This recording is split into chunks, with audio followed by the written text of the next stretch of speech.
선한데 지혜롭고 악한데 미련하라. 선한데 지혜롭고 악한데 미련하라 라는 제목으로 말씀 전하겠습니다. 한 지역에 복음이 전파되어서 교회의 주촌들이 놓여가는 그런 처음 시기에는 교회가 안팎으로 여러 가지 어려움을 당할 때가 많이 있습니다.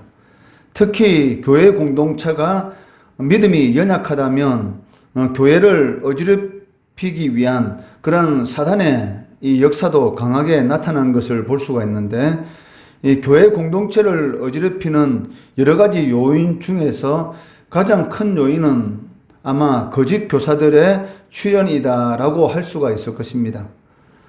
이들은 복음의 진리를 거스리고 복음이 아닌 것을 마치 복음인 것처럼 주장해서 교회 안에서 한 몸이 되지 못하도록 교회가 갈라지게 만들고 다툼을 일으키고 그리스도가 아닌 자기들의 배만 섬기도록 하는 그런 자들이 바로 거짓 교사들이다라고 할 수가 있다는 것입니다.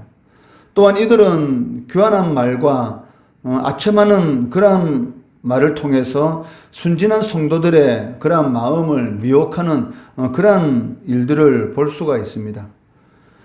그래서 바울은 이 따뜻한 분위기에서 성도들 간의 문안인수를 통한 이 교제를 앞에서는 강조하였는데, 지금은 이 로마서를 마무리하면서 지금까지와는 전혀 다른 그런 말투로서 로마 교회 안에 있는 거짓 교사들을 경계하라라고 당부하고 있습니다.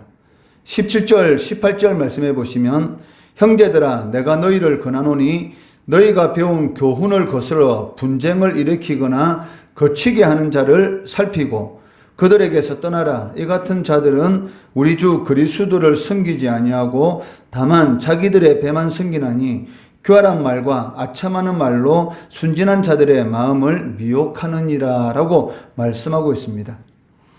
이처럼 바울이 로마서 말미에서 거짓 교사들에 대한 경계를 신신당부하는 그 이유가 무엇이겠습니까?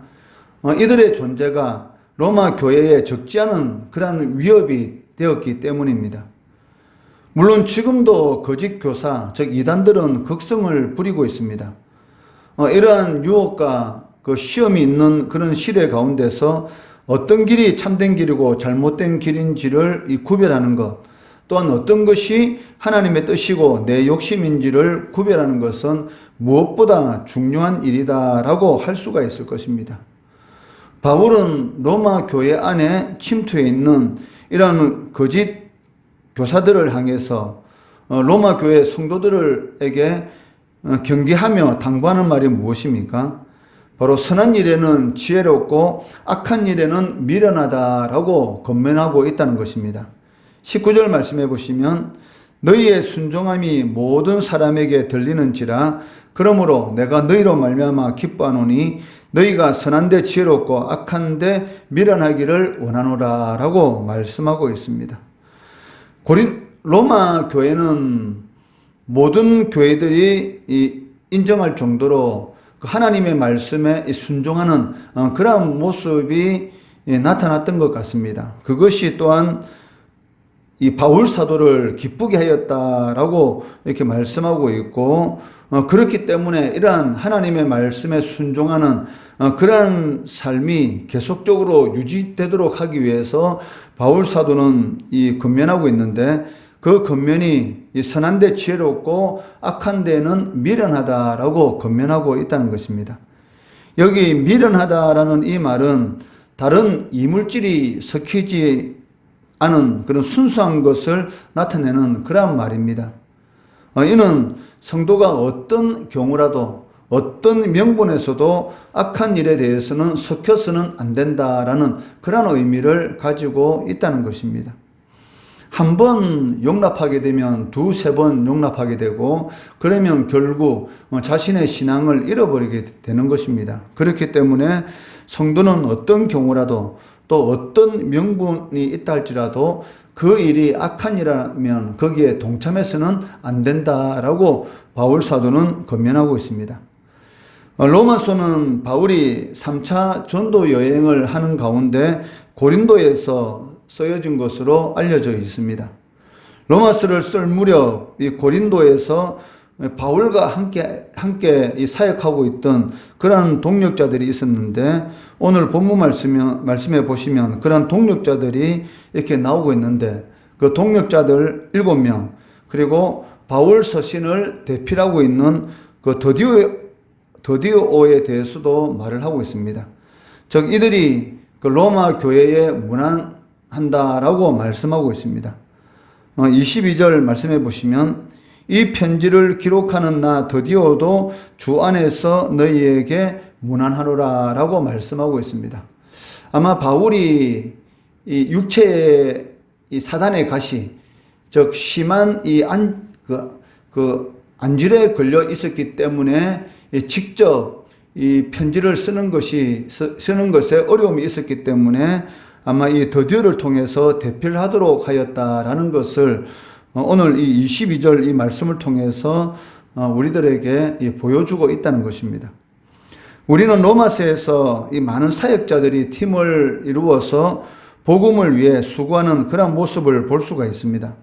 이처럼 이 복음이 전해져서 교회가 세워지는 것은 어느 한 사람의 힘으로는 되지 않는다는 것입니다. 주님께서도 여러 사람들의 그런 도움으로 또 사역을 계속 진행한 것을 볼 수도 있고, 바울 사도도 그 이름이 알려진, 그리고 이름이 알려지지 않은 많은 사람들을 통해서 그 섬김을 받음으로 인해서 이 교회를 세워나가는 것을 볼 수 있는 것처럼, 이 교회를 세운다는 것은, 이 복음이 전파된다는 것은 어느 한 사람의 힘으로는 되지 않는다라는 것을 알 수가 있습니다.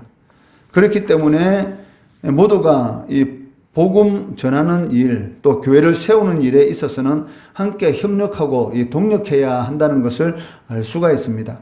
아무리 미약하게 보이고 별 볼 일 없는 것처럼 보인다 할지라도 그 사람 한 사람이 없음으로 인해서 교회에 미치는 영향은 대단하다는 것이죠. 있을 때는 모릅니다. 그런데 없으면 그 빈자리가 얼마나 큰지를 우리가 알게 된다는 것이죠. 우리가 우스갯소리로 있을 때 잘해라 라는 그런 말이 있는 것처럼, 성도들 간에 서로 사랑하고 있을 때 그 한 사람 한 사람이 얼마나 소중한 것을 우리가 깨닫고 함께 협력하고 동력해야 한다는 것입니다. 바울은 이 복음을 일컬어서 나의 복음이다 라고 말씀하고 있습니다. 25절 말씀해 보시면, 나의 복음과 예수 그리스도를 전파함은 영세전부터 감추어졌다가 라고 말씀합니다. 바울은 그리스도를 직접 만나고 목격한 이후로 자신을 사로잡았던 복음, 그것을 나의 복음이라고 말하는데, 부활하신 주님으로부터 직접 받은 이 계시, 이 복음에 사로잡혀서 그 복음을 전하기 위해서 평생을 달려왔습니다. 바울이 전한 복음은 영원 전부터 감추어졌던 것이지만 선지자들과 예언자들을 통해서 조금씩 알려지다가 이제는 예수 그리스도를 통해서 모든 민족에게 확실히 계시되었다라고 말씀하고 있습니다. 26절 말씀해 보시면, 이제는 나타나신 바 되었으며 영원하신 하나님의 명을 따라 선지자들의 글로 말미암아 모든 민족이 믿어 순종하게 하시려고 알게 하신 바 그 신비의 계시를 따라 된 것이니 이 복음으로 너희를 능히 견고하게 하시리라고 말씀하고 있습니다. 그리고 바로 이 복음이 이 성도를 견고하게 하는 것이다 라고 말씀하고 있습니다. 성도를 마귀와의 영적 전쟁에서 이 세상의 가치관과의 싸움에서 굳게 세울 수 있는 것은 무엇이겠습니까? 바로 복음밖에 없습니다. 이 복음이 강력한 능력으로 역사함으로 말미암아서 우리 성도들을 붙들어주고 하나님의 뜻대로 살아가도록 만들어 주신다는 것입니다. 그렇기 때문에 바울은 이 로마서를 마무리하면서 이 복음에 대한 이 창가로서 로마서를 끝맺고 있는 것을 볼 수가 있다는 것입니다. 십자가에도 이 복음이라는 것이 멸망하는 자들에게는 미련하게 보입니다. 그렇지만 구원받은 우리들에게는 그것이 하나님의 능력이라는 것이죠. 그렇기 때문에 바울은 바로 이 복음이 성도들을 굳게 세운다, 즉 견고하게 한다라고 말씀하고 있다는 것입니다.